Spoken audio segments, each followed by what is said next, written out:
дуруд ба ҳама мухлисони Барселона ва канали Барса ТG. Лапорта дар бораи гузариши Роналду ба Барселона суҳбат кард. Талефико метавонад сайди нави Барселона шавад. Сабаби кашол додани гузариши Де Йонг маълум шуд. Мо имрӯз ин масъалаҳоро ба пуррагӣ бароятон мегӯем. Аз шумо чун ҳарвақта обуна шудан ва лайк гузоштан, аз мо бошад пайгири мавзӯъҳои навин будан. Бароҳат чинед, оғоз мекунем. Сарпарасти навори мазкур ширкати 1x ба шумор меравад. Дар 1x регистратсияи осон пур кардани маблағ аз тамоми гӯшаи канори дунё, вале аз ҳама муҳим бонус то $100 дар аввалин пардохт бо промокоди Barsa TG. Силкаи зарурӣ дар комментария. Ба ҳама муваффақият.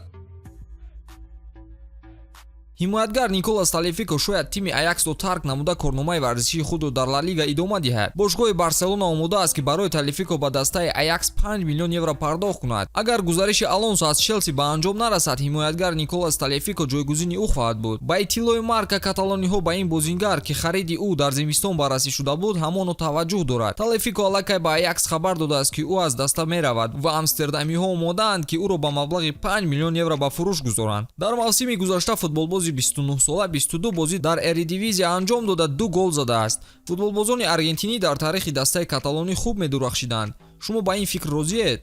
Фикри худро дар комментария нависед. Президенти бошгоҳи Барселона Жоан Лапорта дар бораи хавбеки даста Френки Де Йонг ҳарф зад. Френки бозингари Барселона аст ва агар зарурат набошад ба фурӯш гузоштан намешавад. Мо намехоҳем ӯро фурӯшем. Дар ин бора пешниҳодҳо буданд ва мо метавонистем созиш кунем. Аммо ҳоло тасмим надорем, ки ӯро ба фурӯш гузорем. ҳафтаи гузашта хабарҳо буд, ки ниммуҳофизатгари Барселона ба маблағи 65 миллион евро ба дастаи Манчестер Юнайтед мегузарад. Ба иттилои расонаҳои англисӣ, тарафҳо дар бораи гузариш ба мувофиқа расиданд. МЮ ҳозир буд, ки дар баробари 65 миллион евро ба дастаи каталонӣ 25 миллиони дигар ба шакли бонус пешниҳод кунад. Тибқи иттилои The Telegraph, яке аз бовариноктарин расонаҳои ҷаҳонӣ, гузариш ба Манчестер Юнайтед аз он хотир ба таъхир афтодааст, ки Барса ба футболбози 25-солаи голландӣ аз маош ва мукофотпулӣ дар мавсими гузашта қарздор аст. мавсими гузашта каталониҳо бинобар пандемия натавонистанд маблағи як қатор аз бозингарони худ, аз он ҷумла Де Йонгро пардохт кунанд. Ба иттилои манбаъ, маоши ниммуҳофизатгар дар як сол 14 миллион евроро ташкил медиҳад. Нилонориҳо аз маош 16 миллион ва аз мукофотпулӣ 4 миллион, ҷамъоҷамъ 20 миллион аз Френки қарздоранд. Варианти дар даста мондани Френки ҳаст, вале бо як шарт, ки маоши худро якчанд маротиба камтар намояд.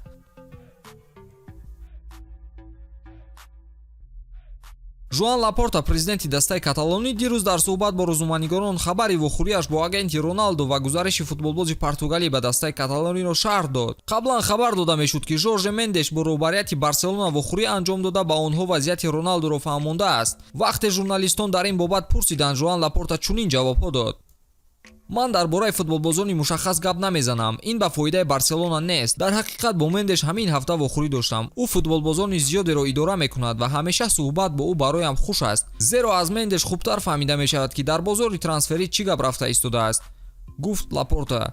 Директори варзишии Барселона низ дар як суҳбати кӯтоҳе баъд аз варзишгоҳ баромаданаш қайд кардааст, ки рӯзҳои наздик аз гузариши бозингарони нав хабар хоҳад дод. Вале он ҷо ҳатто ишорае аз гузариши Роналду ба сафи каталониҳо накардааст. Ба иттилои Фабрисио Романо, Роналду аллакай чанд рӯз аст, ки ба тамринҳои Девҳои сурх ҳамроҳ намешавад ва сабабашро мушкилии оилавӣ гуфтаанд. Вале маълум, ки мушкилӣ дар дигар чиз аст. Манчестер Юнайтед дар равзанаи трансферӣ фаъол нест ва даста соли оянда дар Лигаи Чемпионҳо бозӣ намекунад. Роналду аз ин чиз розӣ нест ва мехоҳад то анҷоми корномааш дар Лигаи Чемпионҳо ҳунарашро нишон диҳад. Характери Роналду ба дастаи Каталонӣ рост намеояд. Ба хави бозингаре лозим аст, ки бозии dastavӣ дошта бошад, на оне ки даста ба бозии ӯ вобастагӣ дошта бошад. Дар навори қаблӣ низ қайд карда будем, ки чанд омил метавонад ин гузаришро ғайриимкон кунад. Ба монанди сину соли бозингар, маоши зиёдаш, собиқ бозингари Реал буданаш. Дар ин рӯзҳо, ки бошгоҳ мушкилоти молиявиро дар ҷои аввал гузошта футболбозонро ҳамчун агенти озод оварда истодааст, харидорӣ кардани Роналду, ки баландтарин маошро дар Премер-лигаи Англия дорад, ба фоидаи кор нахоҳад буд. Хулоса, ҳарчанд сару садоҳо зиёд бошад, мо ба расмият пеш рафтани корро мунтазир мешавем.